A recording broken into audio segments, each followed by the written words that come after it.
उलमा कौंसिल ने पसमानदा मुसलमानों के आरक्षण पर रोक हटाने की मांग की।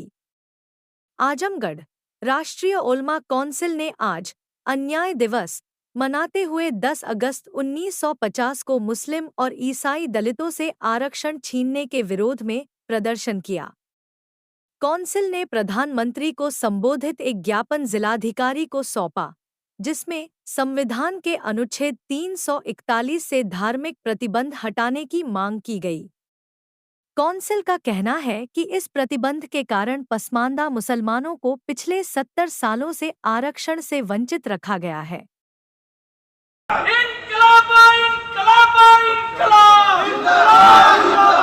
हमारी मांगें पूरी हो,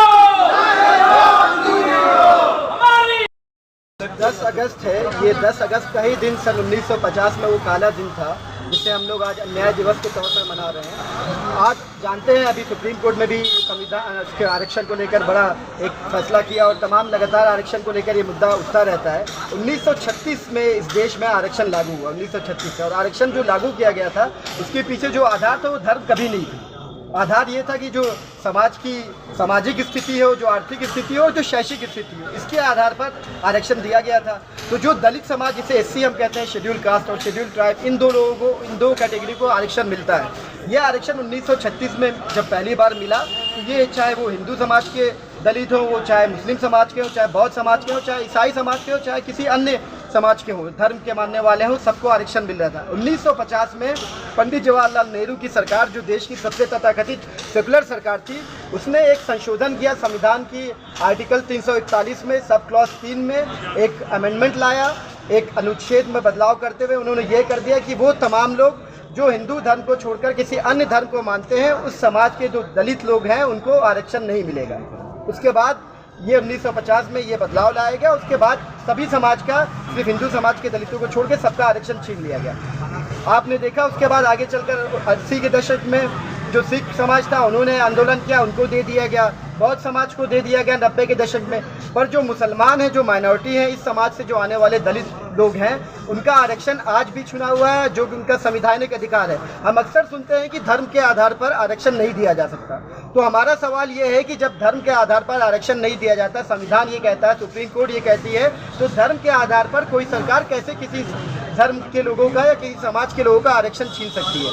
इसीलिए आज के दिन 10 अगस्त को हम अन्याय दिवस के तौर पर मना रहे हैं और हमारी मांग है केंद्र सरकार से लगातार भारतीय जनता पार्टी पसमानदा समाज की बात करती है, मुसलमानों में पसमानदा को लेकर बात करती है। अभी वक्त बिल आया, उसमें भी कहा जा रहा है पसमानदा समाज के हित में।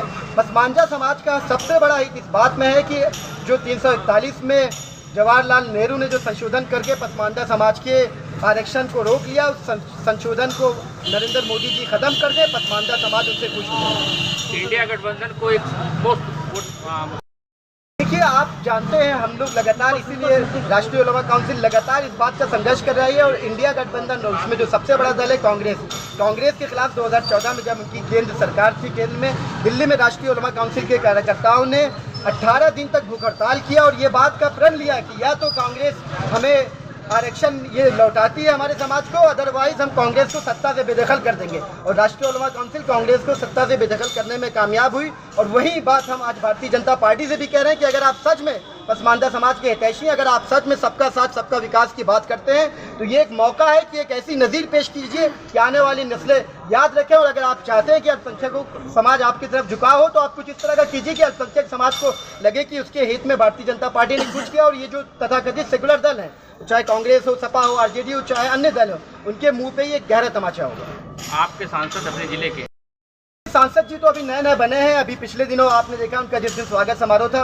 राष्ट्रीय उलमा काउंसिल के तमाम कार्यकर्ताओं ने उन्हें कोटला में घेरा। हमारे जिला महासचिव मतुल्ला जी यहाँ पे मौजूद हैं, उनके नेतृत्व में उन्होंने उनका घेराव किया। आप कोटला के जो मुख्य मार्ग है उसकी सड़क की हालत क्या है, कम से कम वहाँ से 15-20 गाँव जुड़ते हैं, उसे लेकर उन्होंने वादा किया था, अभी तक काम शुरू नहीं हुआ। तो अभी तो इब्तिदा इश्क है, रोता है क्या, आगे आगे देखिए होता है।